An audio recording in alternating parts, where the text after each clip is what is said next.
ನಮಸ್ಕಾರ ವೀಕ್ಷಕರೇ, ನಿಮ್ಮೆಲ್ಲರಿಗೂ ನಮ್ಮ ಬಳಗಕ್ಕೆ ಸ್ವಾಗತ. ಸೊ ನಾವೀಗ ಸುತ್ತೂರು ಜಾತ್ರೆಯಲ್ಲಿ ಇದ್ದೀವಿ. ಸೊ ಈ ವಿಡಿಯೋದಲ್ಲಿ ಏನು ತಿಳಿಸಿಕೊಟ್ಟಿದ್ದೀವಪ್ಪ ಅಂತಂದ್ರೆ ನೀವು ಇಲ್ಲಿ ನೋಡ್ಬೋದು.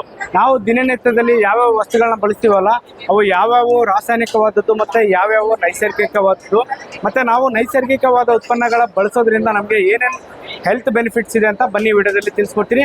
ಮೇಡಮ್ ನಮಸ್ಕಾರ. ನಮ್ಮೊಂದು ವೀಕ್ಷಕರಿಗೆ ತಮ್ಮೊಂದು ಪರಿಚಯ ಮಾಡಿಕೊಡ್ತೀರಾ? ತಮ್ಮ ಹೆಸರು ಹೇಳ್ತೀರಾ? ನನ್ನ ಹೆಸರು ಯುಕ್ತ ಅಂತ, JSS ಸರಸ್ವತಿ. ಓಕೆ. ಸೊ ಇಲ್ಲಿ ನಾವು ದಿನನಿತ್ಯ ಯಾವ ಉತ್ಪನ್ನಗಳು ಬಳಸ್ತೀವಲ್ಲ ಅದರಲ್ಲಿ ರಾಸಾಯನಿಕ ಉತ್ಪನ್ನಗಳು ಯಾವುವು ಮತ್ತೆ ನೈಸರ್ಗಿಕ ಉತ್ಪನ್ನಗಳು ಯಾವುವು ಅಂತ ತಿಳಿಸ್ಕೊಡ್ತೀರಾ ಮೇಡಮ್?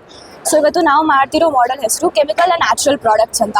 ನಾವು ಬೆಳಗ್ಗೆ ಎದ್ಬಿಟ್ಟು ದೇವ್ರ ಹೆಸರು ಹೇಳ್ತೀವೋ ಇಲ್ವೋ, ವಾಕಿಂಗ್ ಮಾಡ್ತೀವೋ ಇಲ್ವೋ, ಎಕ್ಸಸೈಸ್ ಮಾಡ್ತೀವೋ ಇಲ್ವೋ, ಮೊದಲು ಮಾಡೋ ಕೆಲಸ ಅಂದರೆ ಬ್ರಷ್ ಮಾಡೋದು. ಅದಕ್ಕೋಸ್ಕರ ನಮಗೆ ಬೇಕು ಟೂತ್ ಪೇಸ್ಟ್.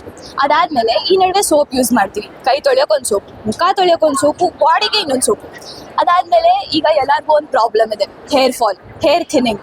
ಸೊ ಇವಾಗ ನಾವು ಏನು ಯೂಸ್ ಮಾಡ್ತೀವಿ, ಶ್ಯಾಂಪು ಮತ್ತು ಕಂಡೀಷ್ನರ್ಗಳು. ಮತ್ತು ಮನೆ ಆಚೆ ಒಂದು ನಾವು foundation, kajal, lip balm, perfume ಇಲ್ದಿರೋಂತೂ ಕಾಲಂತೂ ಇಡೋಕ್ಕಾಗಲ್ಲ. ಆ ಥರ ಪರಿಸ್ಥಿತಿ ಇವಾಗ ಆಗ್ಬಿಟ್ಟಿದೆ. ಸೊ ನಾವು ಇಲ್ಲಿ ಅದರ ಉದಾಹರಣೆಗಳನ್ನ ಕೊಟ್ಟಿದ್ದೀವಿ, ಕೆಮಿಕಲ್ ಪ್ರಾಡಕ್ಟ್ಸ್ದು. ಸೊ ಇವಾಗ ಏನು ಮಾಡೋದು, ನಮಗೆ ಅಭ್ಯಾಸ ಆಗ್ಬಿಟ್ಟಿದೆ ಇಂಥ ಪ್ರಾಡಕ್ಟ್ಸ್ಗಳನ್ನ ಯೂಸ್ ಮಾಡಿ. ಇನ್ಫ್ಯಾಕ್ಟ್ ನಮಗೂ ಈ ಅಭ್ಯಾಸ ಇತ್ತು, ಬಟ್ ಈಗೀಗ ನಾವು ಅದನ್ನ ಸ್ವಲ್ಪ ಕಮ್ಮಿ ಮಾಡಿದ್ವಿ. ಸೊ ನಾವು ಮನೆಯಲ್ಲೇ ಅಡುಗೆ ಮನೆಯಲ್ಲೇ ಸಿಗುವಂಥ ವಸ್ತುಗಳಿಂದ ನೈಸರ್ಗಿಕವಾಗಿ ನಮ್ಮ ಮನೆಯಲ್ಲೇ ತಯಾರಿಸಿದ್ದೀವಿ ಕೆಲವೊಂದು ವಸ್ತುಗಳನ್ನ. ಮೊದಲು ಹೇಳಬೇಕು ಅಂದರೆ ಟೂತ್ ಪೇಸ್ಟ್ ಇಲ್ಲಿ ನೋಡಿ. ಸೊ ಇದು ಏನೇನು ಹಾಕಿರ್ತಾರೆ ಮೇಡಮ್ ಇದರಲ್ಲಿ? ಸೊ ನಾವು ಕಾಮನ್ ಆಗಿ ಮನೇಲಿ ಸಾಂಬಾರ್ ಮಾಡಬೇಕಾದ್ರೆ ಚಕ್ಕೆ, ಲವಂಗ, ಅರಿಶಿನ, ಉಪ್ಪೆಲ್ಲ ನಮ್ಮ ಹತ್ರ ಅಡುಗೆ ಮನೆಯಲ್ಲಿ ನಾರ್ಮಲ್ ಆಗೇ ಇರುತ್ತೆ. ಅದನ್ನ ಬಳಸ್ಕೊಂಡು ಅದ್ರ ಪೌಡರ್ ಮಾಡಿಕೊಂಡು ನಾವು ಅದಕ್ಕೆ ಕೊಬ್ಬರಿ ಎಣ್ಣೆನ ಮಿಕ್ಸ್ ಮಾಡಿಕೊಂಡು ನಾವು ಬ್ರಷ್ ಮಾಡೋದಕ್ಕೆ ಟೂತ್ ಪೇಸ್ಟ್ ರೀತಿಯಲ್ಲಿ ಯೂಸ್ ಮಾಡ್ಬೋದು. ಅದರಿಂದ ನಮ್ಮ ಹಲ್ಲು ವೀಕ್ ಆಗೋದಿಲ್ಲ. ಮತ್ತು ನಾವು ನೆಕ್ಸ್ಟ್ ತುಂಬ ಯೂಸ್ ಮಾಡೋದು ಅಂದರೆ ಸೋಪ್.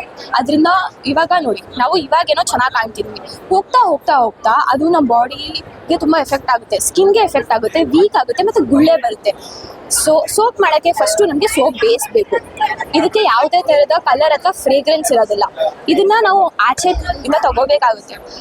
ಮತ್ತು ಅದಕ್ಕೆ ನಾವು ಯಾವ್ದು ಬೇಕಾದರೂ ಹಾಕ್ಕೋಬೋದು. ಅಂದರೆ ಕಡಲೆ ಹಿಟ್ಟಾಗಿರ್ಬೋದು, ಪೊಟ್ಯಾಟೊ ರಸ ಆಗಿರ್ಬೋದು, ಆಲೋವೆರಾ, ನಮ್ಮ ಮನೇಲೆ ತುಳಸಿ ಕಟ್ಟೆಯಿಂದ ಸ್ವಲ್ಪ ತುಳಸಿ ಹಾಕಿ ನಾವು ಸೋಪ್ನ ಪ್ರಿಪೇರ್ ಮಾಡ್ಕೋಬೋದು.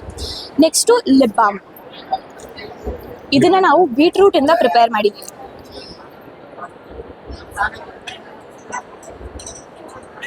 ಸೊ ಇವಾಗ ನಾವು ನಾರ್ಮಲ್ ಆಗಿ ಆಚೆಯಿಂದ ಲಿಪ್ ಬಾಮ್ ತೊಗೊಂಡಿದ್ದು ತುಂಬ ಕೆಮಿಕಲ್ಸ್ ಇರುತ್ತೆ. ಬಟ್ ಈ ಲಿಪ್ ಬಾಮಲ್ಲಿ ಕೆಮಿಕಲ್ ಇಲ್ಲ, ಯಾಕಂದರೆ ಇದನ್ನು ನಾವು ಬೀಟ್ರೂಟ್ ರಸ ಮತ್ತು ತುಪ್ಪನ ಮಿಕ್ಸ್ ಮಾಡಿಬಿಟ್ಟು ಮಾಡಿದ್ದೀವಿ. ಇದು ಸಂವಾಟ್ ಈ ಥರ ಬರುತ್ತೆ. ಆ್ಯಂಡ್ ಇದರಿಂದ ನಮ್ಮ ತುಟಿ ಕಪ್ಪ ಆಗಲ್ಲ, ಉಡ್ಕೊಳ್ಳೋದಿಲ್ಲ. ಮತ್ತು ನೆಕ್ಸ್ಟ್ ಕಾಜಲ್ ಹಾಕೊಂಡಿದ್ರೆ ನಾವು ಫಂಕ್ಷನ್ಸ್ಗಂತೂ ಅಟೆಂಡ್ ಮಾಡೋಕ್ಕೆ ಸಾಧ್ಯನೇ ಇಲ್ಲ, ಆ ಥರ ಆಗೋಗ್ಬಿಟ್ಟಿದೆ. ಸೊ ಈ ಕಾಜಲ್ನ ನಾವು ಮನೆಯಲ್ಲೇ ಮಾಡಿದ್ದೀವಿ, ಹೊಣ್ಗುನೆ ಸೊಪ್ಪು ಅಂತ ಒಂದು ಸೊಪ್ಪಿಂದ. ನೆಕ್ಸ್ಟು ಬಂದ್ಬಿಟ್ಟು ಸುಜಲ್ ಪುಡಿ ಅಂತ ಇದು ಶ್ಯಾಂಪು ಬದಲು ಯೂಸ್ ಮಾಡ್ತಾರೆ ಹಳ್ಳಿ ಸೈಡ್ಸಲ್ಲಿ. So thank you. Okay madam, thank you madam. ಇಷ್ಟೊತ್ತು ಮಾಹಿತಿ ತಿಳಿಸ್ಕೊಟ್ಟಿದ್ದಕ್ಕೆ ಧನ್ಯವಾದಗಳು ಮೇಡಮ್.